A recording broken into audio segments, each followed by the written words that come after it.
Noticentro 1, CMI. Buenas noches, bienvenidos a las noticias. Los siguientes son los 3 hechos más importantes de hoy en Colombia. Este martes el gobierno radicará la ley de financiamiento o reforma tributaria para cubrir el faltante presupuestal del próximo año. Hasta el momento se conoce que el proyecto planteará gravar con IVA a plataformas digitales, también un nuevo impuesto al patrimonio y a las ganancias ocasionales. En el Congreso hay posiciones divididas sobre la conveniencia de este proyecto. Vamos a hablar más de esta noticia en nuestra emisión nacional a las 9 de la noche. Fuertes disturbios se presentaron en inmediaciones de la Universidad Nacional en Bogotá. Al cumplirse 4 años de la muerte del abogado Javier Ordóñez, jóvenes decidieron salir a bloquear la calle 26 en el occidente de Bogotá. Encapuchados que salieron de la institución educativa se enfrentaron a la Unidad de Diálogo y Mantenimiento del Orden, antiguo SMAT. Los disturbios se prolongaron por más de 3 horas hasta que fue habilitado el paso hacia el aeropuerto El Dorado. Ampliación de esta noticia en nuestra emisión nacional a las 9 de la noche. Hoy hubo 7 incendios forestales en diferentes localidades de Bogotá. Los incendios que fueron atendidos por los bomberos se presentaron en Ciudad Bolívar, Rafael Uribe Uribe, Engativá, Kennedy, Puente Aranda y Usaquén. La alcaldía de Bogotá hizo un llamado para evitar quemas en parques y en zonas boscosas. A pesar de las grandes conflagraciones, no se reportaron víctimas fatales ni personas heridas. Hablaremos más de esta noticia en nuestra emisión nacional a las 9 de la noche. Las siguientes son las noticias más importantes del mundo hoy. Trump recorta distancia en las encuestas a Kamala con promesas sobre la marihuana recreativa y medidas contra los migrantes. Ambos candidatos se enfrentan mañana en un debate presidencial decisivo para la carrera presidencial de Estados Unidos. Alerta máxima en el estado de Kentucky. Un atacante disparó su rifle contra conductores de una autopista y se dio a la fuga. Lo buscan por tierra y aire. La princesa Kate anuncia que ha terminado con éxito su tratamiento de quimioterapia. Desde el exilio en España, el líder opositor Edmundo González revela los detalles de su salida de Venezuela y denuncia persecución de Maduro. Alarma en Brasil por el éxodo de venezolanos tras las elecciones. La candidata demócrata Kamala Harris y el republicano Donald Trump se preparan para el debate de este martes de cara a las elecciones presidenciales, mientras las encuestas marcan un empate técnico entre ambos. La vicepresidenta demócrata Kamala Harris y el expresidente republicano Donald Trump se preparan para enfrentarse este martes en Filadelfia a un debate dirigido a seducir al electorado indeciso que posiblemente definirá los comicios del 5 de noviembre. Según la última encuesta realizada por The New York Times y Siena College, ambos líderes políticos se encuentran en un empate técnico por el margen de error. Sin embargo, las cifras dicen que Donald Trump aventaja por poco a Kamala entre los votantes probables de todo el país, con un 48% para el republicano frente a un 47% para Harris. Esta sería la primera ventaja de Trump en una encuesta nacional no partidista en aproximadamente un mes, luego de que Kamala alcanzara hasta 6 puntos de ventaja frente a Trump. Algunas medidas anunciadas por el exmandatario, como realizar la mayor deportación de migrantes de la historia y el anuncio de que votará a favor de legalizar el uso recreativo de la marihuana para los adultos en Florida, son las que pueden haber cambiado el sentido de las encuestas, aunque el último sondeo también indica que casi el 30% de los votantes dijo que necesitaban saber más sobre Kamala y que su decisión dependerá del desempeño de ambos candidatos durante el próximo debate. En el estado de Kentucky, en Estados Unidos, las clases fueron canceladas y las autoridades instaron a los ciudadanos a mantenerse alerta tras la búsqueda de un sospechoso de abrir fuego a lo largo de la Interestatal 75, donde 5 personas resultaron heridas. Hoy los estudiantes de las escuelas en la franja del centro de Kentucky no tuvieron clases debido a la búsqueda de un sospechoso de abrir fuego a lo largo de la Interestatal 75 el sábado, donde dejó 5 personas heridas. La policía identificó al presunto tirador como Joseph Couch, de 32 años. This manhunt has become a methodical effort, similar like a hide and seek. We're focused on protecting the residents and their homes and the businesses during this critical time. Our goal is to apply steady pressure and wearing Mr. Couch down. La búsqueda completa 3 días, por lo que las autoridades instaron a los residentes a mantenerse en alerta máxima y, si es posible, a permanecer en casa. El Golfo de México está en alerta ante la formación de la tormenta tropical Francine. Las autoridades meteorológicas pronostican que se convertirá en huracán. La tormenta tropical Francine se formó frente a la costa de México y se espera que llegue a dejar hasta 30 centímetros de lluvia en la costa de Texas, Estados Unidos, antes de llegar a Luisiana y a Mississippi el próximo miércoles por la noche, convertida en huracán. Por su parte, la Agencia de Gestión de Emergencias de Mississippi ya anunció los posibles impactos durante esta semana. Tropical storm Francine has the potential to impact a significant portion of Mississippi, not just the coast. We could experience heavy rain, flash flooding, gusty winds, and even spin-off tornadoes. The National Weather Service is predicting that the entire state could see anywhere from 2 to 6 inches of rain from this tropical system. That's why all Mississippians need to be ready. Ante el anuncio de esta nueva tormenta en varias zonas de Estados Unidos, los ciudadanos ya hacen largas filas para tanquear sus vehículos y en los supermercados para evitar salir de sus viviendas en los próximos días. La princesa de Gales, Kate Middleton, anunció que finalizó su tratamiento de quimioterapia, pero afirmó que el camino hacia la curación total del cáncer es largo. La princesa de Gales expresó en un video compartido por las redes sociales del Palacio de Kensington su alivio por haber completado el tratamiento de quimioterapia. As the summer comes to an end, I cannot tell you what a relief it is to have finally completed my chemotherapy treatment. The last 9 months have been incredibly tough for us as a family. Life as you know it can change in an instant, and we've had to find a way to navigate the stormy waters and road unknown. En esta última actualización sobre la salud de Kate, ella envió un mensaje positivo sobre su progreso, aunque todavía queda un largo camino por recorrer. Doing what I can to stay cancer-free is now my focus. Although I have finished chemotherapy, my path to healing and full recovery is long, and I must continue to take each day as it comes. Kate ha estado en recuperación y alejada de las funciones públicas durante gran parte de lo que ha sido un año difícil. Sus problemas de salud comenzaron en enero, cuando estuvo en el hospital para un tipo de cirugía abdominal no especificado, y en marzo la princesa reveló un diagnóstico de cáncer. ¿700,000? Uf. Sí, Dani recibió 700,000 pesos por abrir en línea su cuenta de nómina BBVA.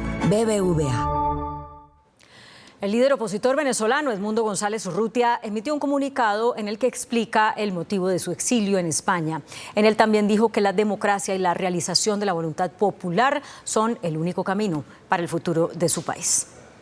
Tras su salida de Venezuela ante las amenazas de captura en su contra, el líder opositor venezolano Edmundo González Urrutia, por medio de un comunicado, explicó el motivo por el cual dejó su país y se refugió en España. Tal decisión la he tomado pensando en Venezuela y en que nuestro destino como país no debe ser el de un conflicto de dolor y sufrimiento. Lo he hecho pensando en mi familia y en todas las familias venezolanas en este momento de tanta tensión y angustia. Lo he hecho para que cambien las cosas y construyamos una etapa nueva para Venezuela. El opositor agregó que solo la democracia y la realización de la voluntad popular puede ser el camino para el futuro del país, y en ello seguirá comprometido. La magnitud de la represión la que somos objeto todos. La líder opositora María Corina Machado convocó a los venezolanos que viven en España a encontrarse este martes 10 de septiembre a las 6 de la tarde en la Plaza de las Cortes de Madrid. Asimismo, solicitó al mundo reconocer a González Urrutia como presidente electo. A la comunidad internacional le hemos pedido y ratificamos hoy más que nunca que procede el reconocimiento de Edmundo González Urrutia como presidente electo. Que el canciller español diga esas cosas. El ministro de Interior y Justicia de Venezuela aseguró que sí hubo negociación con España para dejar salir del país al opositor. Esto luego de que el ministro español de Asuntos Exteriores asegurara que el gobierno de España no aceptó ninguna exigencia ni hubo ninguna negociación. Se contradice con los hechos, y los hechos son muy tercos, ¿no? O sea, ¿cómo llega aquí a Venezuela un avión del gobierno español, de la Fuerza Aérea? O sea, eso es que nos invadieron. No. Fue conversado. La Fiscalía de la Corte Penal Internacional confirmó que ya está analizando de manera independiente e imparcial la información sobre las denuncias de crímenes cometidos en Venezuela después de las elecciones presidenciales del 28 de julio. Este anuncio se realiza luego de que acusaran al fiscal de la institución, Karim Khan, de demorar la investigación al tener posibles conflictos de interés, ya que su cuñada está entre los abogados que defienden al régimen de Nicolás Maduro ante el tribunal, lo que ha generado una creciente polémica. Y el gobierno de Venezuela acusó al secretario de Estado de Estados Unidos, Anthony Blinken, de querer propiciar un golpe de Estado en ese país. Por medio de un comunicado, el canciller de Venezuela acusó al secretario de Estado de Estados Unidos de querer anunciar un golpe de Estado en el país. De manera grosera y vulgar, el secretario Blinken pretende anunciar vía redes sociales, como de costumbre, un golpe de Estado en Venezuela. Sus planes fueron pulverizados a través del voto y con la unidad y movilización cívico-militar policial. No volverán. En estos tiempos, los y las bolivarianas hacemos polvo cósmico la doctrina Monroe. Es nuestra victoria, señor Blinken. Acéptelo. Esta acusación llega luego de que el secretario de Estado de Estados Unidos, Anthony Blinken, por medio de su cuenta X, expresara que la salida de Venezuela de Edmundo González es consecuencia de las medidas antidemocráticas del gobierno de Nicolás Maduro, que ha desatado desde las elecciones contra el pueblo venezolano. Nueva ola de migrantes. Según datos de la Agencia de Naciones Unidas para los Refugiados, las solicitudes de asilo de ciudadanos venezolanos ya ha aumentado en un 25% en Brasil. Hasta el 28 de agosto, la ciudad brasileña de Pacaraima recibió 11.325 nuevos inmigrantes frente a los 8.477 del mes anterior. De acuerdo a la institución, esto se debe a la reciente crisis política que enfrenta el país tras las elecciones presidenciales. Vamos ahora al Medio Oriente, donde al menos 18 personas murieron por ataques israelíes en el centro de Siria. Según Tel Aviv, se creía que había expertos militares iraníes en el objetivo de los bombardeos.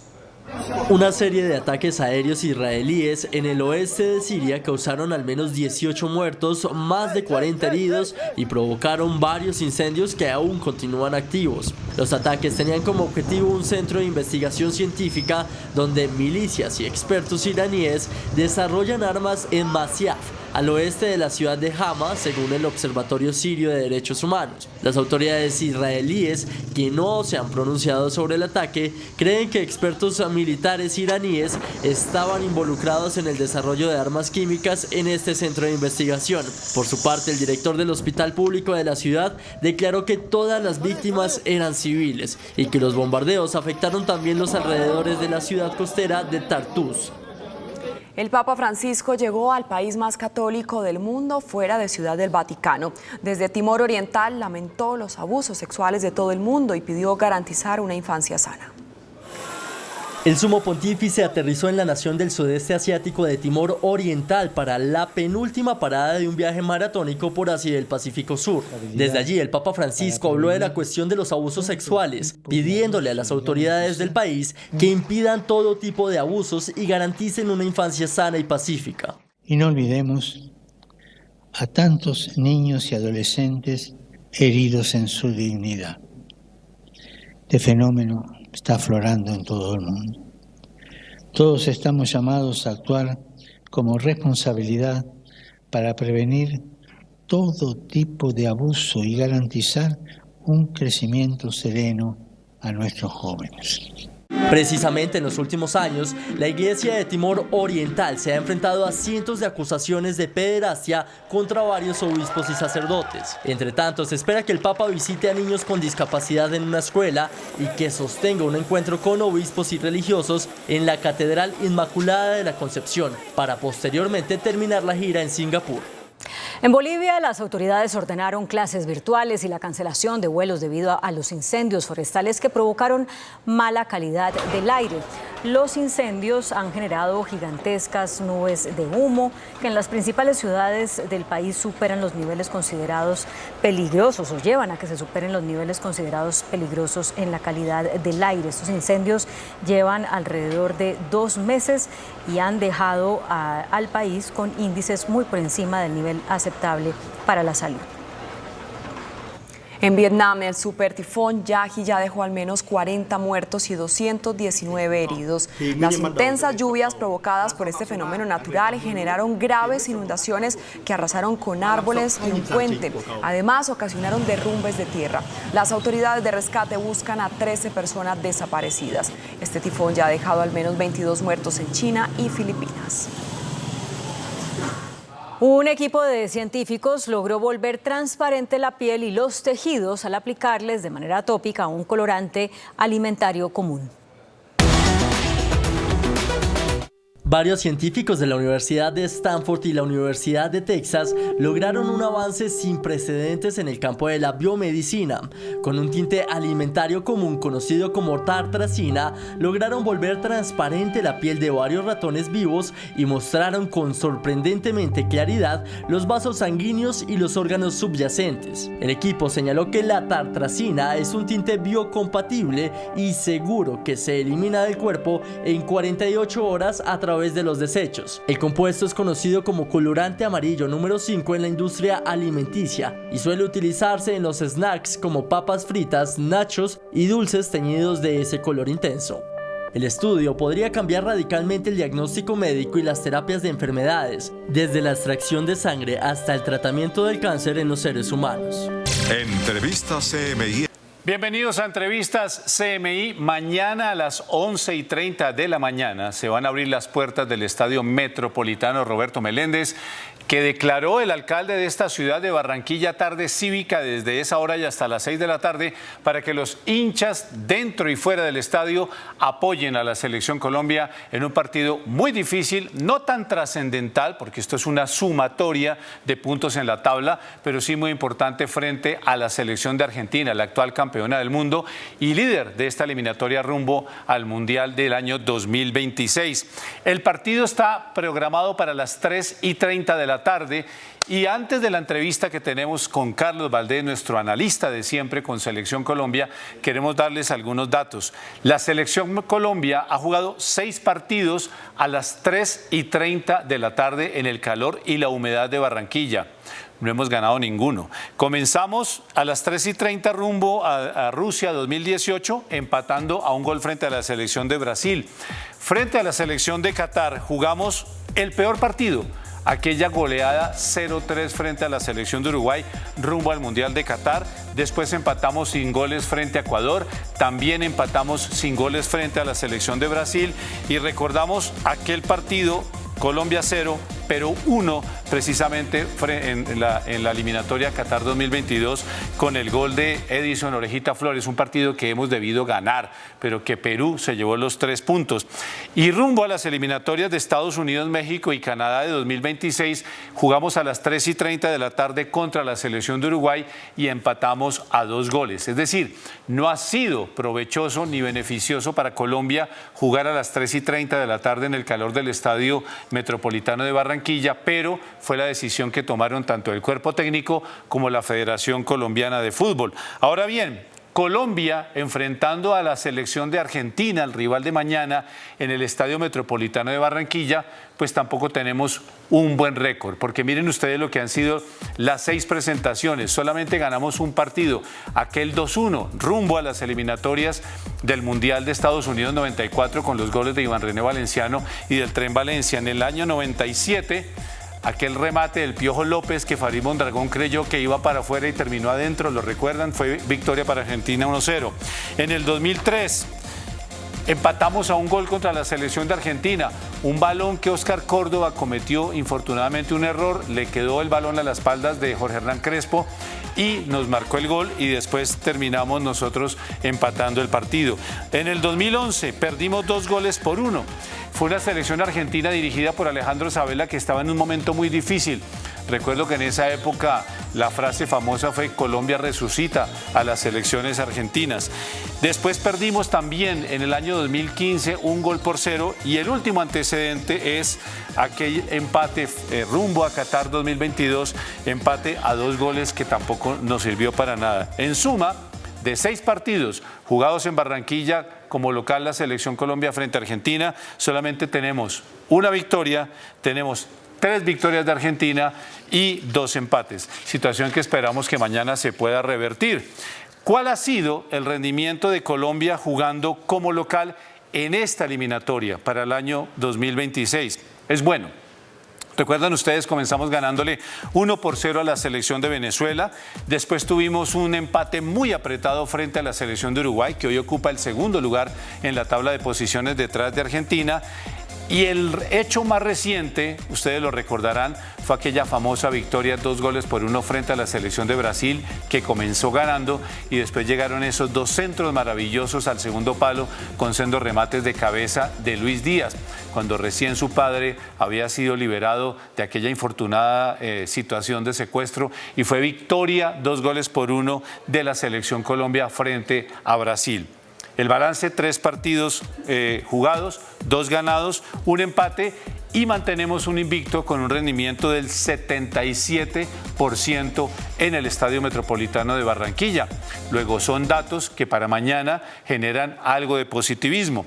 Y antes de ir con Carlos Valdés en directo a la ciudad de Barranquilla, vamos a terminar con esta estadística. ¿Cómo está la tabla de posiciones rumbo a las eliminatorias del Mundial 2026? Recordemos que esta vez son 48 los equipos clasificados, y para Conmebol, que es la Confederación Suramericana de Fútbol, hay 6 cupos directos y 1 cupo de repechaje. ¿Cuáles son los equipos que hoy tienen cupo asegurado cuando apenas se han jugado 7 jornadas de esta eliminatoria? El líder es Argentina con 18 puntos, producto de 6 victorias y 1 sola derrota. Esa derrota la sufrió además en condición de local frente a una sorprendente selección de Uruguay. De resto, Argentina ha ganado todos sus partidos. Uruguay, que viene de empatar frente a la selección de Paraguay y además en condición de local, tiene 14 puntos. Colombia, con el punto que sumó en Lima frente a la selección de Perú, suma 13 puntos. Brasil, que por fin pudo respirar y festejar una victoria frente a Ecuador, aunque fue bastante apretada, tiene 10 puntos. Venezuela, que cayó en la altura de Bolivia, el Alto, donde se juega a más de 4.100 metros, tiene 9 puntos. Ecuador, que perdió frente a la selección de Brasil, tiene 8 puntos, los mismos 2 puntos más que la 7ª selección que hoy tendría el repechaje, que es la selección de Paraguay, con 6. Después los eliminados hoy son la selección de Bolivia con 6, la selección de Chile con 5 y la selección de Perú con 3 puntos. Mañana los 5 partidos se van a jugar todos, por supuesto en horario diferente, pero mañana se va a cumplir la 8ª fecha de la eliminatoria. Antes de ir con Carlos Valdés, escuchemos al técnico de Argentina, Lionel Scaloni, y lo que para él significa enfrentar a Colombia, porque ha habido bastante morbo después de aquella final que perdimos en la Copa América de Miami por el título, en ese partido en el que estuvimos muy cerca de irnos a los remates desde el punto penalti. Así analiza el técnico de Argentina, Lionel Scaloni, lo que es el enfrentamiento ante la selección Colombia, y vamos en directo a Barranquilla después con Carlos Valdés. Mira, esto pasa siempre, después con los colombianos te encontrás por la calle y te llevas con todo recontra bien, y tengo amigos colombianos y son gente increíble, pero dentro de la cancha quieren que gane su equipo y es normal, nunca nos encontramos algo más allá de eso, así que lo veo normal, son gente muy querida por nosotros y creo que viceversa. Entonces, bueno, y cuando se juega el partido hacen todo lo que puedan para ganar, y me parece justo, y creo que no sé ni siquiera pensar que se pasan, porque siempre nos han tratado bien. Siempre que en Entrevistas CMI hablamos de Selección Colombia, tenemos el privilegio de contar con la presencia del mundialista Carlos Valdés, quien siempre nos da luces y nos ayuda mucho a entender el momento de la Selección Colombia. Así es que es un placer saludar a Carlos desde la calurosa Barranquilla, porque lo primero que tengo que preguntarle, Carlos, es por el clima. ¿Cómo ha estado el clima? ¿Cómo se ha sentido? ¿Y cómo cree usted que va a ser mañana ese efervescente Estadio Metropolitano a las 3:30 de la tarde frente a Argentina? Carlos, como siempre, muchas gracias y muy buenas noches. Germán, ¿qué tal? Saludo para todos. Pues imagínense, le voy a responder de esta manera. Esta mañana llegamos alrededor de las 10 de la mañana aquí a Barranquilla, y la persona que nos transporta y que nos lleva, que es de aquí, de la ciudad, y que además la conoce muy bien, nos dijo porque el calor que ha estado haciendo es un calor que antes no había ocurrido aquí en la ciudad. Hace mucho rato no llueve y lo que se espera es que mañana, precisamente a las 3:30 de la tarde, el calor sea como aquellos de la época que me tocó a mí con Néstor Pekerman enfrentando a Uruguay, que creo que ese ha sido uno de los partidos a los que más he estado expuesto a temperaturas altas. Bueno, Carlos, quiero que antes de hablar de fútbol hablemos precisamente de eso, que es un factor muy importante, la recuperación del jugador. Viene la Selección Colombia de jugar en Lima, un partido muy difícil ante Perú. ¿Cómo se puede recuperar a un jugador y cómo puede pensar ya desde el punto de vista del rendimiento en la cancha un jugador resistiendo 90 minutos y más frente a semejantes condiciones? Porque algo de razón tendrá el técnico argentino Lionel Scaloni por haberse quejado del horario del partido.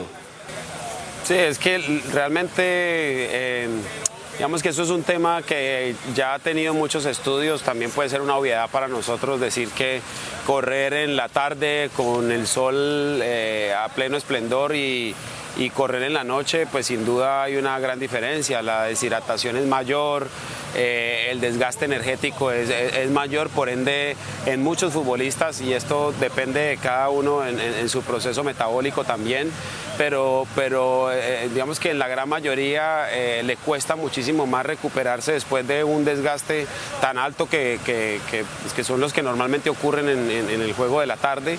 Que en la noche o precisamente jugar en otras plazas, que era un poco la referencia que él hacía. Pero bueno, aquí hay que decir que esas son las eliminatorias, digamos que uno no siempre habla de lo complejo y de lo difícil que es el fútbol sudamericano y la eliminatoria sudamericana por los rivales que tienes que enfrentar, sino por estas circunstancias a las que tienes que enfrentarte.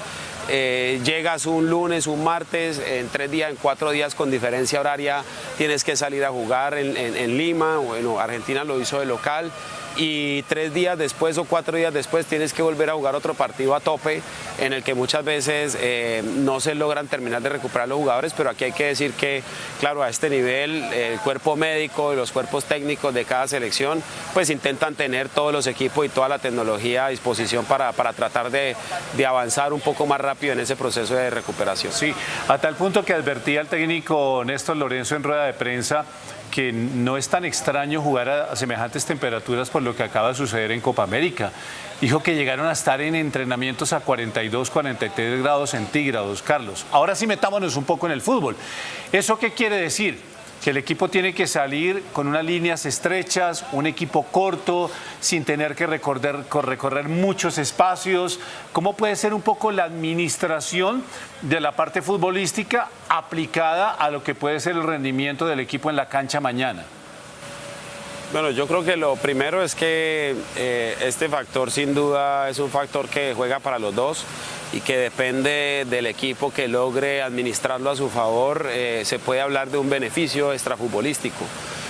Por lo demás, yo me imagino que Argentina va a querer cortar el juego. Yo, de hecho, hacía memoria y no recuerdo equipos grandes. Obviamente esto tiene que ver mucho con los distintos procesos, pero por lo general Uruguay, Brasil, Argentina y la gran mayoría de selecciones siempre que vinieron a jugar en Barranquilla lo que intentaban hacer era replegarse muy bien atrás para después en posición de transición rápida, defensa-ataque o contraataque, tratar de hacerle daño a Colombia. En algunos de esos casos les funcionó muy bien, sobre todo en el último tiempo, pero ese es el partido que yo veo. Realmente las declaraciones de Scaloni para mí tienen que ver un poco con esto, con una intención de hacer un equipo corto atrás que cierre los espacios, y Colombia obviamente teniendo que asumir el rol con la necesidad que tiene de ganar, porque creo que más allá de que es la campeona del mundo y la actual campeona de la Copa América, Colombia tiene que hacer su tarea, tiene que cumplir su deber de sumar en casa 3 puntos. Bueno, la gran noticia que entregó además Néstor Lorenzo en la rueda de prensa, Carlos, fue la confirmación como inicialista de James Rodríguez. El hecho de tener a James Rodríguez quiere decir que también va a buscar de pronto la profundidad en los extremos, con un Luis Díaz por la izquierda, para quien es muy natural jugar en ese estadio porque profesionalmente se hizo con el Junior, para un John Arias que por fin ojalá tenga la oportunidad de correr por la banda derecha. ¿Usted ve un equipo pensando en un James repartidor de balones largos precisamente para tratar de sorprender, o ¿Usted cree que es un equipo que va a manejar la pelota, que va a tratar de cansar al rival precisamente con esas triangulaciones de balón? ¿Qué se imagina usted frente a la presencia de James como titular? Yo me imagino un James Rodríguez más para intentar crear espacios y jugadas donde tal vez otros no tienen la capacidad de hacerlo. No lo imagino tanto lanzando en largo, sí muchos centros al área, porque siento que espacio para correr a la espalda de los defensores no va a haber mucho. Yo creo que Argentina va a estar muy cerca de Dibu Martínez, va a intentar bajarle el ritmo al juego y me parece que en ese orden de ideas lo que tiene que hacer James Rodríguez es administrar la pelota, no permitirle eso a Argentina, tratar de hacer circular el balón rápido para que los jugadores tengan que desplazarse y de alguna forma empezar a generar ese desgaste físico sin la pelota para el equipo de Scaloni que después le permita encontrar los espacios a Colombia. Carlos, si algo ha mostrado esta Argentina, que además es líder con 18 de 21 puntos posibles, es una gran funcionalidad en la mitad del campo y más ahora sin la presencia de un conductor como Lionel Messi, un Rodrigo de Paul, un McAllister, el propio Fernández. ¿Usted cree que Argentina se va a hacer muy fuerte en la mitad y de pronto va a mantener la figura de los tres hombres atrás? Yo creo que sí, para mí este es un partido en el que Scaloni lo va a trabajar pensando en defender muy en bloque y tener una defensa de 4 es repartir el ancho de la cancha entre menos gente, por ende más espacio y yo creo que como a ellos les ha funcionado bien y más para un partido de pensando en los atacantes que tiene Colombia, en Lucho Díaz, en Córdoba o Borrell, que el profesor elija para ir por el centro y teniendo a James Rodríguez y a veces en la derecha quizás un Richard Ríos o un Arias, me parece que la estructura táctica para eso y creo que es lo que ha trabajado el entrenador argentino, va a ser precisamente con una defensa de 5, mantener esos 3 defensores centrales y después 2 laterales volantes que seguro van a ser más laterales que volantes o que extremos en este caso. Carlos, desde aquella victoria 2-1 con los golazos del Tren Valencia y de Iván René Valenciano en el 93 no hemos podido ganarle a Argentina después de 6 compromisos que hemos disputado en el Metropolitano. Lo quiero invitar a que trate un poco de darnos la fórmula para poder volver a celebrar un triunfo frente a la selección albiceleste. Bueno, yo creo que para mí dos factores fundamentales. El primero, desde los 90 hasta la época del 2014, fue más o menos el tiempo en el que Colombia comienza esa etapa de transición que no logra consolidar una selección más allá del título de la Copa América en el 2001 con una tremenda generación y eso habla de una Argentina que enfrentó a selecciones que tal vez no llegaron lo suficientemente sólidas, ¿no? Ya después, en el tiempo reciente, el proceso de Queiroz, el proceso de Reinaldo Rueda en casa no fue bueno. Y ahí encontramos tal vez otro factor, pero creo que el principal es la superioridad de una selección que tiene más historia, que ha tenido incluso más jugadores en su nómina, en su plantilla y que ha reflejado esa superioridad más allá de las circunstancias. Colombia ha logrado hacerle buenos partidos, ha logrado ganarle en Copas América, en otras instancias, pero sin duda creo que ese duelo histórico siempre va a estar marcado por la superioridad y la ventaja que ha tenido Argentina sobre Colombia. Menciona usted la Copa América y de inmediato se me viene un poco algunos titulares de prensa que hablan con cierto morbo del partido de la revancha, pero ha dicho el propio Néstor Lorenzo, aquí no hay revancha, esto es eliminatoria, esto es otra historia. ¿Usted cree que los jugadores de esta selección también tienen esa madurez para decir este es un enfrentamiento en el que no vamos a buscar sí, vengarnos de lo que fue aquella derrota en la final de la Copa América en Miami? No, yo no creo y comparto totalmente que esto no es una revancha porque no es una final, simplemente no es el mismo contexto del que nos enfrentamos hace casi 2 meses. Tal vez si lo fuera hoy se podría hablar de que Colombia puede tener la piedra en el ojo. Yo siento más el deseo de ganar de Colombia precisamente por por un poco empezar a equilibrar lo que ha sido este duelo histórico por esa superioridad que te mencionaba ahora, porque siento que Colombia está evolucionando en su juego y la idea y las aspiraciones tienen que ser las de empezar a competir más mano a mano y empezar a sacarle más resultados a Argentina. Pero desde ese punto de vista, no desde el punto de vista de una revancha, claro, sin duda uno siempre quiere ganarle a estos equipos, duele perder contra ellos, más una final, pero creo que este escenario es totalmente distinto y Colombia hoy tiene que estar pensando en su plan de juego, en su camino, teniendo en cuenta que su propio objetivo es la próxima Copa del Mundo y que bueno, en medio de ello está un partido como este en el que tiene la obligación de ganar, ¿no? Sin duda. Volviendo a lo que usted llama los escenarios, quiero volver a imaginarme una selección Colombia con James Rodríguez como titular y perdone que vuelva a retomar el tema, pero es que lo decía Néstor Lorenzo, es un tema de programación dentro de la selección porque James no venía de jugar oficialmente desde aquella final de Copa América. Va a ser inicialista. ¿Por cuánto tiempo usted se imagina a James en la cancha? ¿Y cuál podría ser el reemplazo, no solamente nominal, sino también posicional y funcional, de aquel jugador que de pronto después de 60, 70 minutos y James ya físicamente no puede dar más? ¿Cómo se imagina ese recambio de esa selección? Sí, yo creo que es difícil determinar cuánto tiempo puede estar James. Lo que es seguro es que esta fecha de eliminatoria los toma a todos con muy pocos minutos, tal vez a muchos de ellos no en su mejor versión o en su mejor forma de acuerdo a la temporada. Para la gran mayoría está comenzando y han sumado muy pocos minutos. En el caso específico de James no tiene todavía ni siquiera 2 semanas de entrenamiento con su nuevo club. Eso lo hace más complejo aún, pero creo que eso lo va a determinar primero en la medida en la que Colombia sepa trabajar con la pelota. Si Colombia es quien impone las condiciones en la cancha y logra hacerse con el balón para ir marcando los tiempos, probablemente James Rodríguez va a soportar mucho más el partido. Si el partido se le embolata a Colombia en el manejo, en los hilos y pierde el balón, pues vamos a tener un James que físicamente va a tener que correr, intentar ubicarse mejor, perseguir a los rivales y ahí yo no lo veo tan cómodo. Así que me parece que se va a dar todo en la medida realmente en la que las circunstancias lo vayan permitiendo. En el escenario que yo me imagino, yo creo que James Rodríguez podría jugar el partido completo. Parece que el escenario está dado para eso, pensando en que Colombia sea el protagonista.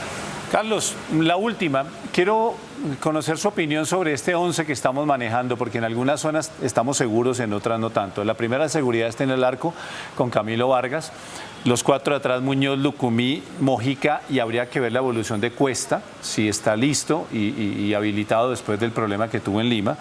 Jefferson Lerma con Richard Ríos como volantes internos, Arias, Rodríguez, James y Luis Díaz. Y la gran duda es arriba. Nosotros confiamos en un John Córdoba. ¿Usted quisiera ver otro atacante con otra función como ese 9 de área? Bueno, la información que se ha compartido hoy acá en Barranquilla es que va a estar Cuesta y que el atacante, el centrodelantero podría llegar a ser Borré. Yo comparto esa opinión, pensando un poco no en que pierda la titularidad de Córdoba, porque yo creo que es el titular en este momento, sino pensando en el rival, en la movilidad y la dinámica que va a requerir este partido para poder encontrar los espacios y romper lo que va a ser la defensa del equipo de Scaloni. Carlos, pues mil gracias por habernos acompañado en este preliminar, en este preámbulo de este Colombia-Argentina, y lo invito para que mañana esté con nosotros analizando lo que ojalá sea el regreso a una victoria después de muchos años, después de aquel 2-1 en el 93. Un abrazo, por favor descanse porque mañana va a tener un día muy largo. Chao, hermano, un abrazo y Dios mediante nos vemos mañana. Carlos Valdés, el mundialista Carlos Valdés, siempre que hablamos de modo Selección Colombia aquí en Entrevistas CMI, y nosotros los invitamos a continuación a nuestra segunda hora de noticias. Gobierno radicará mañana reforma tributaria. Ultiman detalles del proyecto. Se grabarán las plataformas digitales. Aumentarán tributos por ganancias ocasionales y se modificará la llamada regla fiscal. Caos vehicular en Bogotá por disturbios en la Universidad Nacional. Ola de calor e incendios forestales en Bogotá. Combates entre el ELN y disidencias en el Naya, zona rural de Buenaventura. Autoridades hablan de una docena de muertos. Remesón en la policía. Salen 2 generales. Día de los Derechos Humanos. Alerta de la Procuraduría por aumento de asesinatos de líderes sociales.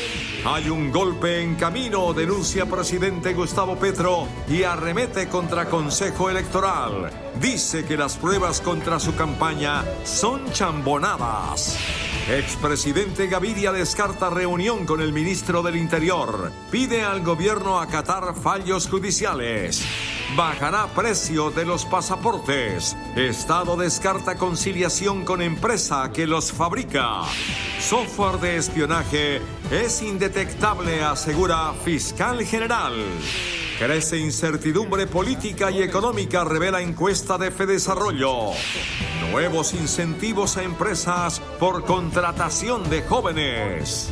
Iniciamos nuestra segunda hora de noticias. A esta hora el gobierno ultima los detalles del proyecto de reforma tributaria o de ley de financiamiento que será radicado mañana en el Congreso de la República.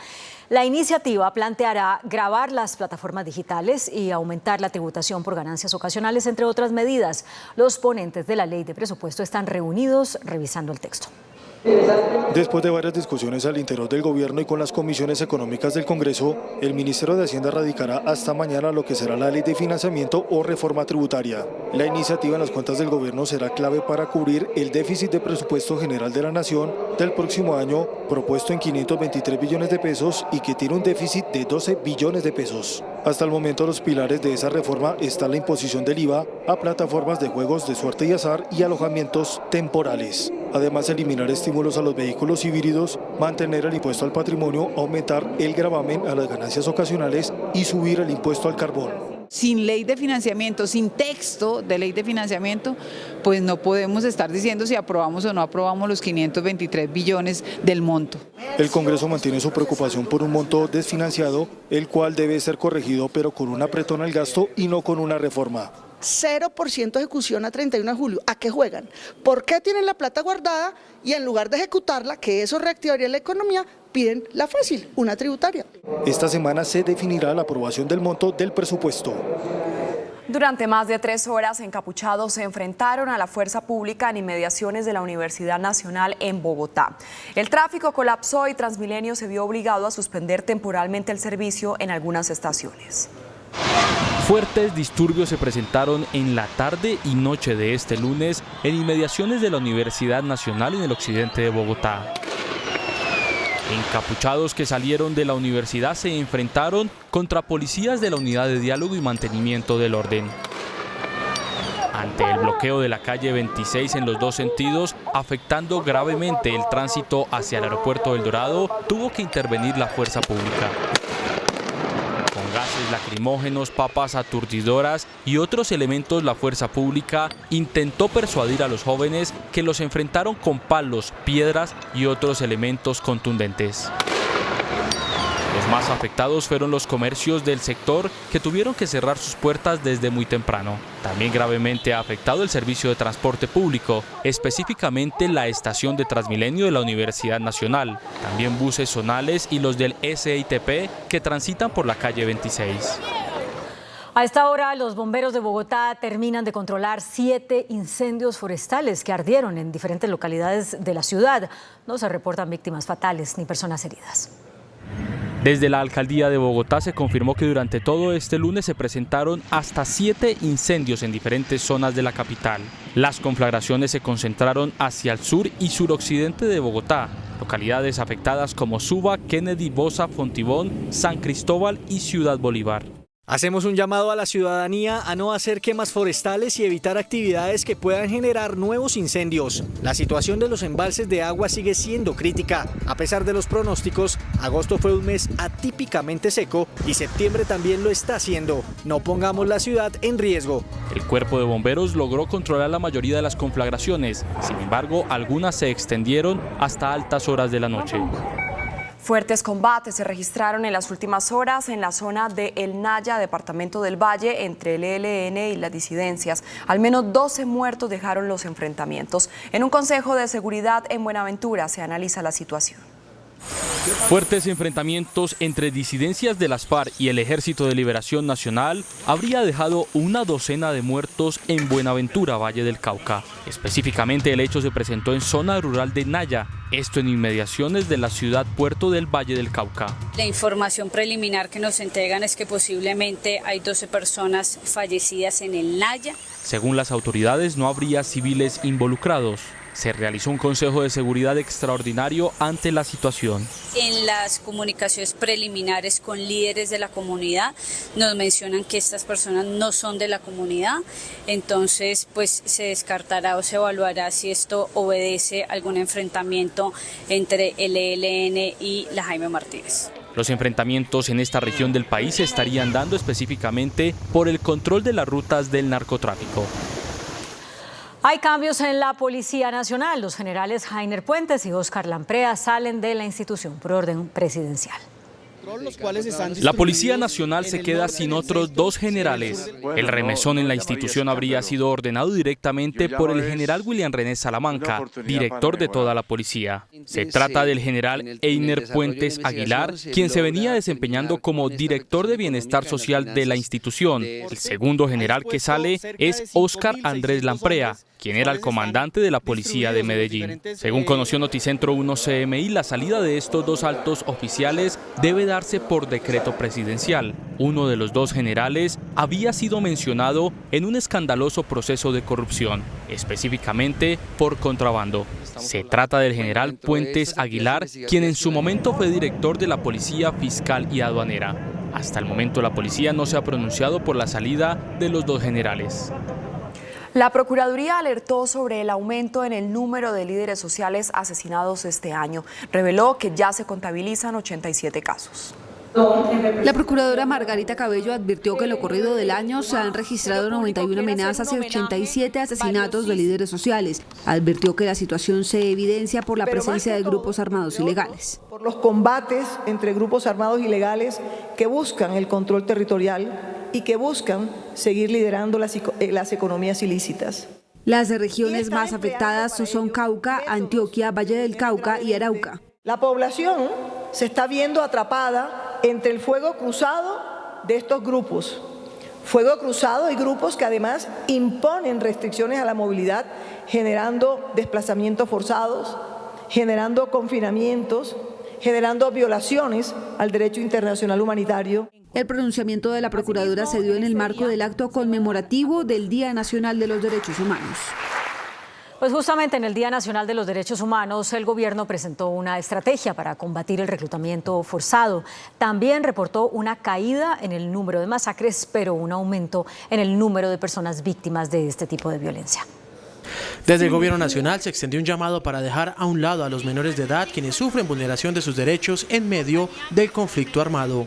Las cifras son preocupantes y sobre ellas estamos actuando. Asimismo, se dio a conocer un informe trimestral sobre la situación de derechos humanos en Colombia, donde se muestra un preocupante panorama frente a la presencia de grupos armados, registrando la presencia del Clan del Golfo en 15 departamentos, del ELN en 19 departamentos, del Estado Mayor Central en 14 departamentos y de la Segunda Marquetalia en 6 departamentos. Asimismo, se destacan los 6 procesos de paz y espacios sociojurídicos, 3 con grupos armados organizados al margen de la ley, el ELN, la Segunda Marquetalia y el Estado Mayor Central. Finalmente, el informe trimestral que registra la actividad entre abril y junio revela las principales violaciones a los derechos humanos en Colombia, encabezando la lista las masacres, registrando 21 situaciones en los últimos meses, los homicidios a los líderes sociales registrando 48 asesinatos entre abril y junio y finalmente los homicidios a los firmantes del acuerdo de paz registrando 6 asesinatos. El ministro del Interior, Juan Fernando Cristo, reconoció un deterioro del orden público en el país. Indicó que la situación obedece al incumplimiento del acuerdo de paz durante el gobierno de Iván Duque. El ministro del Interior hizo una radiografía sobre la situación de orden público en el país y reconoció un deterioro en la seguridad. En buena parte debido a la no implementación del acuerdo de paz en los últimos años, o para decirlo con mayor claridad, entre el 2018 y el 2022. Se deterioró la seguridad en esos territorios, sin lugar a duda. El jefe de la cartera política enfatizó que en el Gran Acuerdo Nacional se debe acelerar la intervención en los 170 municipios PEDET, los más afectados por el conflicto armado. Vamos a transformar los territorios, los 170 municipios PEDET. El ministro atendió un debate en la Cámara sobre el manejo de la Unidad Nacional de Protección. La Defensoría del Pueblo lanzó una alerta por un aumento en Colombia de la violencia de género y de la violencia intrafamiliar.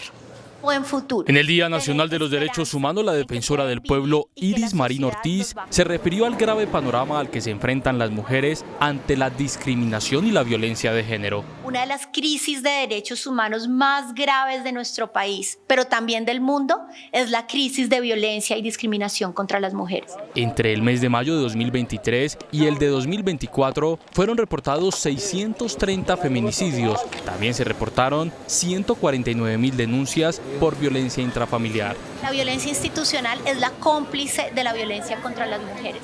Lo más grave no es que en las calles, en los hogares, haya violencia contra las mujeres, sino que las autoridades del Estado no la vean con la suficiente gravedad y que no tengan la formación para enfrentar estos casos y proteger a las mujeres y a todas aquellas personas que sufren la violencia de género. Otras cifras entregadas dan cuenta que con corte al 31 de agosto de este año fueron reportados 106.000 casos de violencias de género, tanto física, sexual, así como negligencia y abandono psicológico. El 76% de las víctimas fueron mujeres, es decir, 80.934 casos.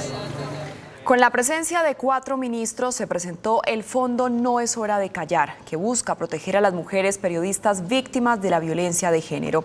En el evento se rechazaron las expresiones utilizadas por el presidente Gustavo Petro para referirse a varias comunicadoras. El acto simbólico fue realizado en el Salón de la Constitución. Allí, ante 4 ministros, el del Interior, la de Justicia, el Canciller y el de Cultura, las mujeres periodistas se quejaron del tratamiento que les da el presidente Gustavo Petro, paradójicamente, quien ayudó a promulgar esta ley. No puede ser que nosotras hoy recibamos una ley de un gobierno que nos ha ofendido. El guante nos cae a todas, porque todas somos mujeres periodistas y ninguna es muñeca de nadie. Señor presidente, que los señalamientos colectivos en los que se insinúa que a quien le caiga el guante que se lo chante, no le hace bien a la democracia, no le hace bien a la libertad de prensa, no le hace bien a la sociedad, no le hace bien a las mujeres, seamos periodistas o no seamos periodistas. A pesar de las críticas al presidente, las mujeres periodistas agradecieron el gesto del gobierno y dijeron que no es hora de callar. Y en medio de la presentación de la directriz para la libertad de prensa, el presidente Gustavo Petro reiteró que se está gestando un golpe en contra de su gobierno y cuestionó al Consejo Electoral, asegurando que las pruebas que tiene ese organismo por supuesta violación de topes electorales son una chambonada. El presidente Petro aseguró que la mafia busca sacarlo del poder. Hay un golpe en camino, financiado por la mafia política. Y se silencia, como se silenció ante Allende. El presidente agregó que respetará la libertad de prensa y agregó que tiene derecho a la crítica. Yo firmo eso, porque debe haber libertad de expresión, pero al mismo tiempo debe haber libertad de crítica. Son dos, no una, es la libertad, porque si se calumnia, alguien debe defenderse. Porque es su dignidad y su derecho. Y llámese portero del palacio, llámese presidente del palacio, que esto no debería llamarse palacio, sino que son las ilusiones aristocráticas de los descendientes de los esclavistas de Colombia. El presidente también cuestionó la investigación que avanza sobre su campaña presidencial ante el Consejo Nacional Electoral y las pruebas que se han presentado. Desde la Comisión Interamericana de Derechos Humanos hicieron un llamado de atención para que el presidente cumpla con la directriz de respetar la libertad de expresión y de prensa en Colombia. Esta directiva empieza por usted, para decirle que el principal guardián de esta directiva y que el funcionario público lo pueda incorporar en su práctica cotidiana es usted. El Consejo de Estado rechazó la reacción del presidente Gustavo Petro a través de su cuenta de X sobre la competencia de ese alto tribunal para investigar la financiación de su campaña. El presidente del Consejo de Estado, Milton Chávez, dijo que la corporación está asombrada por los trinos del presidente Petro este fin de semana, en los que advierte que rechaza que la sala de consulta le haya dado competencia al Consejo Nacional Electoral para investigar la financiación de su campaña. Estamos todos asombrados porque pues sí nos parece fuera de lo normal, fuera de lo común, que el presidente de la República haga ese tipo de manifestaciones que está haciendo a través de las redes sociales. El magistrado explicó que el Consejo de Estado dirimió un conflicto de competencias y no una consulta. En este caso, lo que decidió la sala de consulta es que quien tiene la competencia para las investigaciones administrativas es el Consejo Nacional Electoral, como ya se había dicho en jurisprudencia anterior. Esto no es una decisión nueva ni cambiante ni nada, eso es lo que se ha venido diciendo desde hace rato. El magistrado Milton Chávez advirtió que la decisión del Consejo de Estado es vinculante. Y por su parte, las centrales obreras anunciaron que saldrán a marchar el próximo 19 de septiembre para rechazar lo que denominan golpe blando contra el presidente Gustavo Petro. El presidente ejecutivo de la Central Unitaria de Trabajadores anunció que las marchas previstas para el próximo 19 de septiembre serán en contra del denominado golpe blando. El dirigente sindical aseguró que la ponencia del Consejo Nacional Electoral presenta irregularidades y las acciones de este organismo están en contra del gobierno. Nos parece que todo lo que está haciendo el Consejo Nacional Electoral y que se ha conocido la ponencia que preparó el señor Álvaro Hernán Prada, magistrado del Consejo Nacional Electoral, que además está sub judice, igual que el expresidente Álvaro Uribe Vélez por falsos testigos, nosotros pensamos que es un comportamiento absolutamente ilegal. Agregó que en los próximos días continuarán las reuniones para ultimar los detalles de la jornada de movilización. Mediante un comunicado público, el expresidente César Gaviria, jefe único del Partido Liberal, rechazó hoy reunirse con el ministro del Interior, Juan Fernando Cristo. Dijo que lo hará cuando el gobierno acate los fallos judiciales. En busca del llamado acuerdo nacional que promueve el gobierno del presidente Gustavo Petro y del que está al frente el ministro del Interior, Juan Fernando Cristo, ha sostenido reuniones con todos los sectores políticos, excepto dos. El Centro Democrático, que dice que no vale la pena hablar con el gobierno Petro porque no escucha. Y hoy, el expresidente César Gaviria, jefe único del Partido Liberal, respondió por medio de un comunicado público al jefe de la cartera política. Ministro Cristo, en varias ocasiones usted me ha pedido una cita para discutir la agenda legislativa de su gobierno, pero mientras los funcionarios, congresistas y el presidente Petro no acaten, respeten y cumplan los fallos del sistema judicial, me es imposible reunirme con usted. El expresidente Gaviria hace referencia a los constantes ataques que hace el presidente Gustavo Petro sobre fallos judiciales, entre otros del Consejo de Estado, por la investigación que le adelanta el Consejo Nacional Electoral. La Corte Suprema de Justicia redujo a 10 el número de personas seleccionadas para escoger entre ellas su candidata a la terna para Procurador General de la Nación. La Corte Suprema de Justicia divulgó el listado de los 10 preseleccionados que concursan para ocupar el puesto en la terna para la elección del próximo Procurador General de la Nación.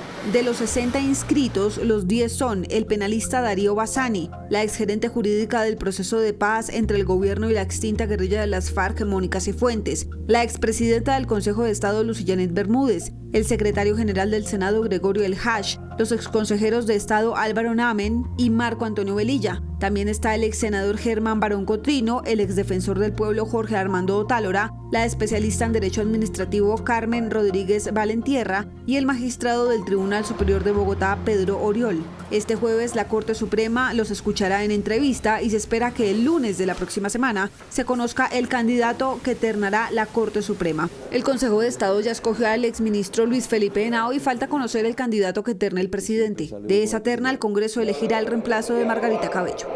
El director de la Unidad Nacional de Protección, Augusto Rodríguez, reveló ante el Congreso que puso en conocimiento de la Fiscalía varios hechos de corrupción relacionados con el manejo de los vehículos oficiales utilizados por esa entidad. Un dossier de irregularidades y actos de corrupción denunció ante el Congreso el director de la Unidad de Protección. Esta persona se ufanaba de que a unos gringos les alquilaba los vehículos y ni siquiera la gasolina la ponían ellos, sino también era con la gasolina y los combustibles de la Unidad Nacional de Protección. Rodríguez le pidió a la Fiscalía investigar la venta de información sobre protegidos a grupos criminales. Ese recibir información de adentro es una de las cosas que más nos duele. Hay personas que le entregan información a delincuentes desde adentro de la entidad. también le hizo un llamado al comisionado de paz, Oti Patiño, por el manejo de los vehículos en los diálogos con grupos armados. Los vehículos de la Unidad Nacional de Protección son dados para la protección, no para apoyo logístico, ni para transportar ningún tipo de arma, ni municiones, ni drogas, ni combatientes. El funcionario fue escuchado por la plenaria de la Cámara de Representantes en un debate de control político.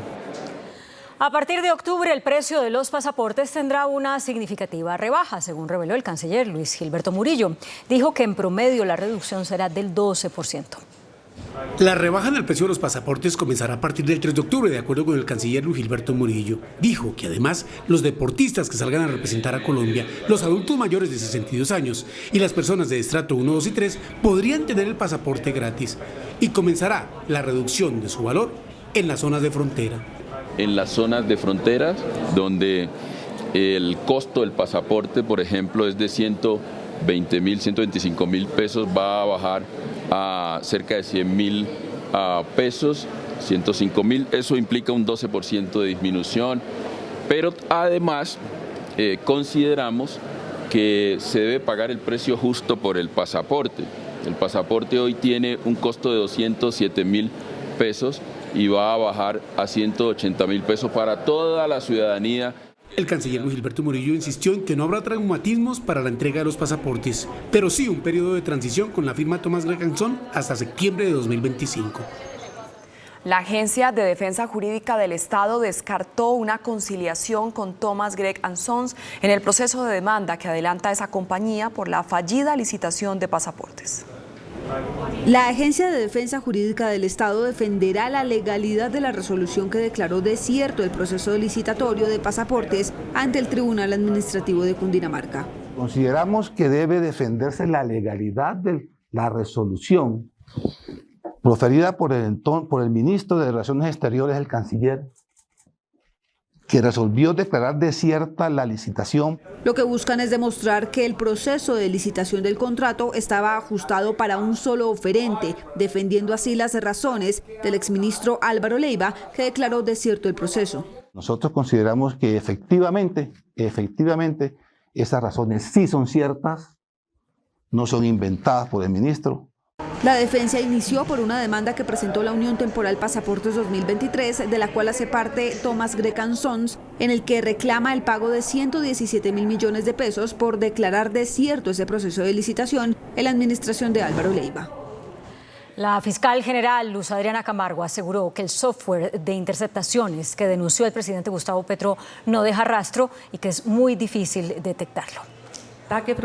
La fiscal Luz Adriana Camargo reconoció que no son fáciles las investigaciones por las denuncias del presidente Gustavo Petro sobre la compra de un software de interceptaciones de israelí. De interceptaciones ilegales. Ese tipo de software son software muy sofisticados que normalmente no dejan rastro.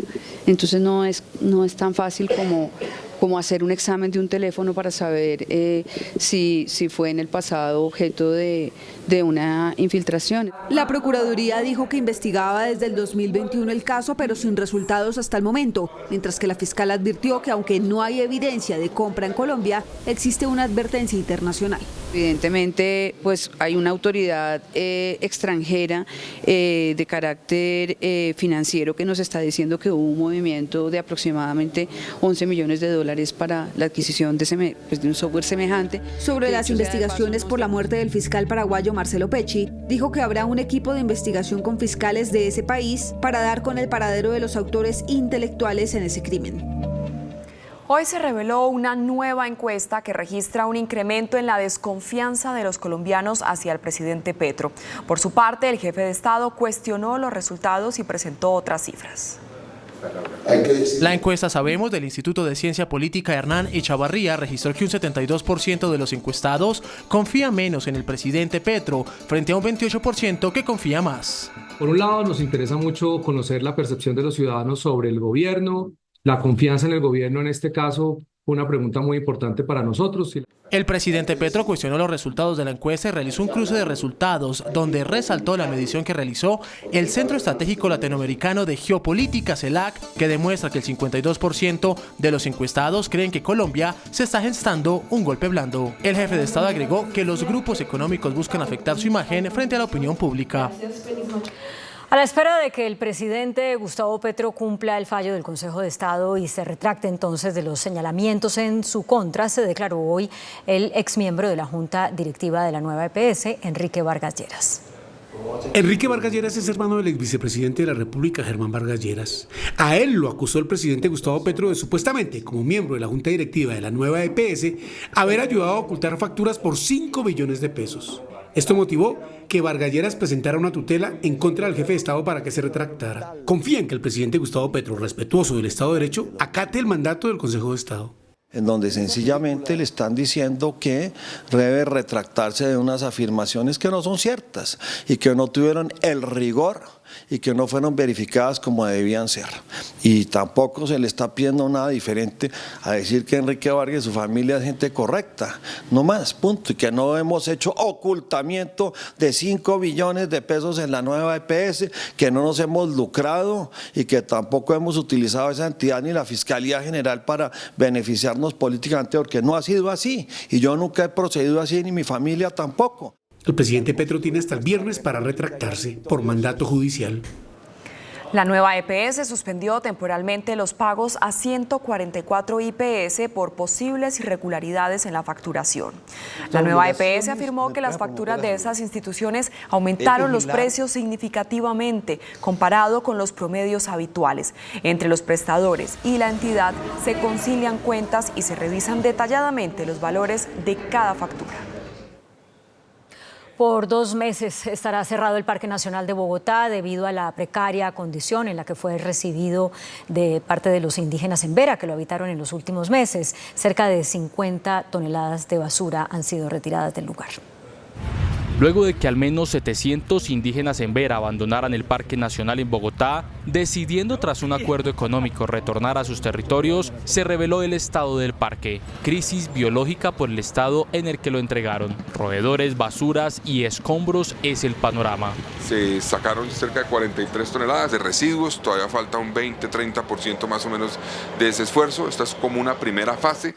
Luego vamos a entrar en una fase donde la Secretaría de Salud va a liderar el proceso para hacer una intervención, que vamos a hacer un llamado a la población de no hacer presencia en el parque por los riesgos que implica lo que se va a hacer aquí en términos de desinfección, entre otras cosas. Hasta 2 meses estaría cerrado el parque ante la precaria condición en la que se encuentra.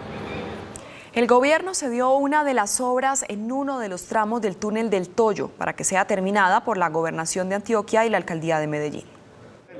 Desde Medellín, el gobernador de Antioquia, Andrés Julián Rendón, detalló cuál fue el tramo del túnel del Toyo que cedió la nación a su administración. A partir de Giraldo hasta Santa Fe, Antioquia, es el tramo que está a cargo de la nación. ¿Cuál fue el que nos acaban de ceder? El sector 1. Es lo que está en color naranja, café, y lo que está en rojo es el resto, lo que hace falta por ceder. Este primer sector tiene unas necesidades de obra que constan de 1.5 kilómetros de un nuevo túnel, que por eso es precisamente la obra más crítica, la que llaman el túnel cero. El túnel del Toyo será el más largo de Latinoamérica, está ubicado sobre 2 concesiones y conectará a Medellín con el Urabá antioqueño. El gobierno adelanta gestiones para acabar con la minería ilegal que se desarrolla en el Parque Natural Los Farallones. En un trabajo articulado entre el Ministerio de Ambiente, la Alcaldía de Santiago de Cali y la Gobernación del Valle del Cauca, se realizó en las últimas horas un consejo de seguridad con el objetivo de tratar aspectos sobre la minería ilegal en Los Farallones, anunciando que hay grupos ilegales de minería del Cauca detrás de estas labores.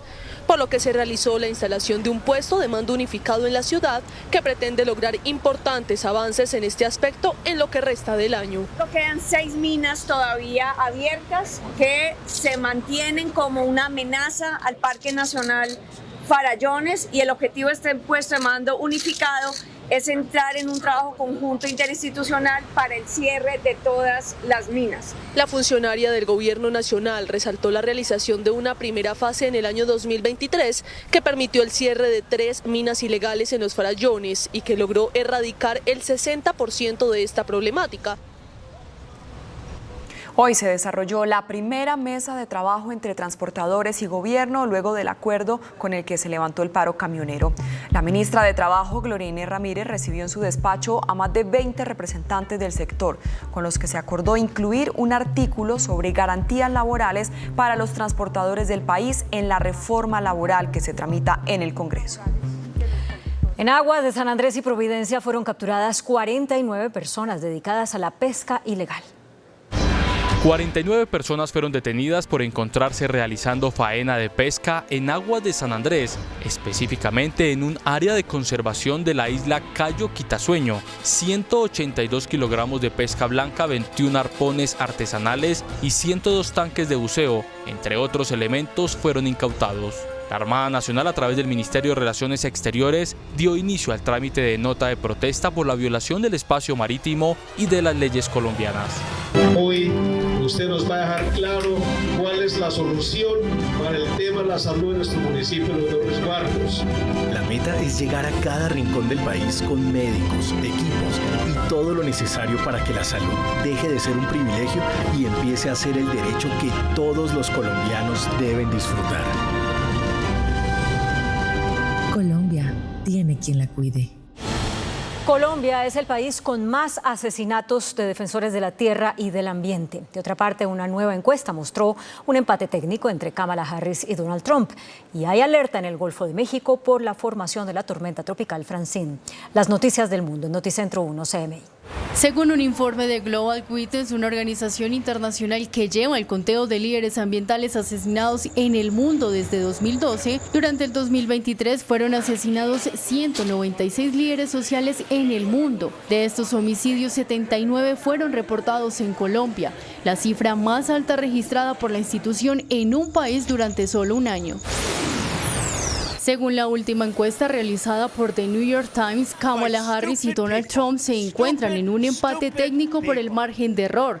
Sin embargo, las cifras dicen que Trump aventaja por poco a Kamala entre los votantes probables de todo el país, con un 48% para el republicano frente a un 47% para Harris. Según el Centro Nacional de Huracanes, en la trayectoria pronosticada se espera que Francine esté justo en la costa norte del Golfo de México hasta el martes y se acerque a la costa de Luisiana y el Alto de Texas el miércoles. Además, se espera que se convierta en huracán antes de llegar a la costa noreste del Golfo de Estados Unidos. El Centro de Estudios Económicos Fedesarrollo reportó un aumento en el indicador de incertidumbre sobre el clima de negocios en Colombia. El director de Fedesarrollo, Luis Fernando Mejía, explicó las razones por las cuales el índice de incertidumbre de política económica, que en agosto del 2023 estaba en 228 puntos, subió a 323 puntos en agosto pasado. El primero tiene que ver con la discusión del presupuesto general de la Nación. Hay un debate muy álgido en el Congreso sobre el monto del presupuesto, sobre las fuentes de financiamiento, y eso se refleja en el indicador. Segundo, la reforma tributaria, que es la otra cara de la moneda, una de las propuestas que ha planteado el gobierno para el financiamiento del presupuesto, que al final también genera incertidumbre. Y en tercer lugar, naturalmente, lo que tiene que ver con esa enorme discusión que se dio en el mes de agosto sobre las inversiones forzosas. Según Fedesarrollo, este indicador refleja el ánimo de los inversionistas, pero también de los consumidores locales. El ministro de Minas y Energía, Omar Andrés Camacho, garantizó los giros para cubrir los subsidios a las tarifas de energía. De acuerdo con el funcionario, el gobierno garantizará los recursos que cubren los subsidios de energía para los estratos 1, 2 y 3. El monto asciende a 1.3 billones de pesos. Hemos venido liquidando todos los subsidios necesarios para que los hogares en el país cuenten con ellos, y ya de parte del Ministerio de Hacienda lo que estamos esperando es el giro respectivo de los subsidios que ya se han venido liquidando. El jefe de la cartera de Minas y Energía sostuvo que aparte de los recursos se vienen implementando medidas que signifiquen menores tarifas de de energía. Con este tipo de soluciones solares podemos tener una reducción entre el 40 y 60% en las tarifas. Aprovechó para señalar que el gobierno implementará medidas jurídicas para defender los nombramientos de la Comisión de Energía y Gas. Los comercializadores esperan una pronta decisión del gobierno nacional. El Ministerio de Trabajo expidió una resolución con la que se definen incentivos para empresas que generen nuevos empleos para jóvenes entre los 18 y los 28 años, mujeres y discapacitados. El Ministerio de Trabajo ordenó el pago y la transferencia de más de 45.000 millones de pesos para incentivar a las empresas a generar nuevos empleos en el país. Según la resolución, por cada contrato con un joven entre 18 y 28 años, las empresas recibirán un incentivo de 390.000 pesos. Por la contratación de mujeres mayores de 28 años que devenguen hasta 3 salarios mínimos, el incentivo es de 260.000 pesos. Por hombres mayores de 28 años que devengan hasta 3 salarios mínimos es de 195.000 pesos. Y por la contratación de personas con discapacidad, la empresa recibirá 455.000 pesos por contrato.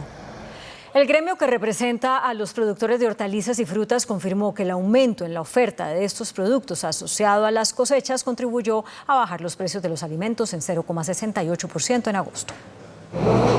Entre los productos de consumo masivo que más han bajado de precio figuran la papa, la cebolla, las hortalizas, el plátano y los tomates, entre otros. Se confirma una sobreproducción derivada de las cosechas.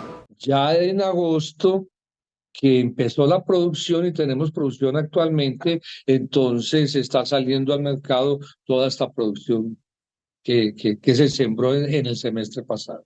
¿Qué esperar en lo que resta del año, teniendo en cuenta que el fenómeno de la niña que se había pronosticado no llegó? Pues mire, estamos en un verano muy fuerte en el territorio nacional y acá toda la sabana cundiboyacense, donde se produce cebolla, tomates, pues el tema está para pensarlo, porque pues en este momento las siembras no se han podido hacer. El gobierno nacional anunció varias medidas para reactivar el sector del acero en Colombia y protegerlo frente a las importaciones. El gobierno nacional y la industria siderúrgica acordaron crear una planta de aceros planos y la producción de acero verde. Hemos estado conversando la posibilidad de esta protección con el presidente, con varios de mis colegas del gabinete y sobre todo con los presidentes de todas las siderúrgicas del país. La propuesta recibió buen visto por parte del sector privado. A ratos digo, Petro está loco, pero yo creo que hoy tengo que decir que no está tan loco y que nos está ayudando de verdad. El sector siderúrgico está abocado a una desaparición si no arreglamos la cancha en la cual jugamos. Desde el sector privado se consideró que el compromiso es desarrollar aún más la industria siderúrgica. La ministra de Vivienda, Elga Rivas, anunció un nuevo programa de créditos para remodelación de inmuebles que se basen en eficiencia energética. Se trata de un programa de líneas de crédito para el mejoramiento de vivienda, pero con enfoque en soluciones en materia de energías renovables. La estrategia cuenta con el respaldo del Fondo Nacional del Ahorro.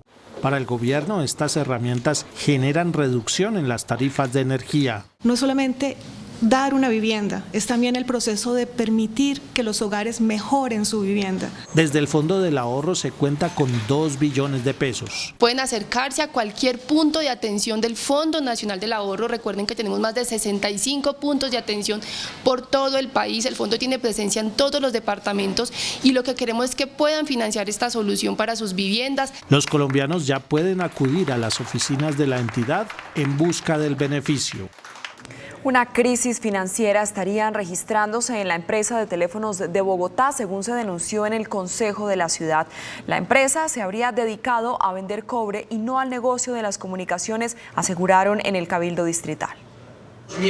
En medio de un debate, el presidente del Consejo de Bogotá, Juan Baena, denunció que más de 40.000 millones de pesos han perdido los bogotanos por una mala gestión de la empresa de telecomunicaciones de Bogotá, ETB. Desde el 2015 acá suman más de 320.000 millones de pesos, pero además en unas apuestas que no le han generado dividendos a Bogotá.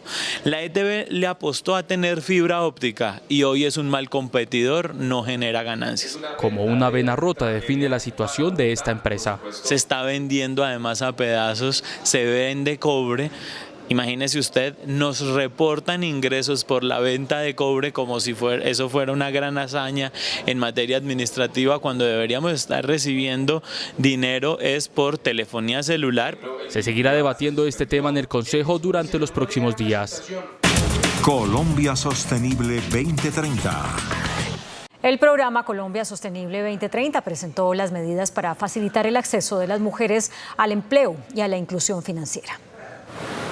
En el marco de los compromisos de Colombia y la Agenda de Sostenibilidad de Naciones Unidas, así avanza el país en equidad de género.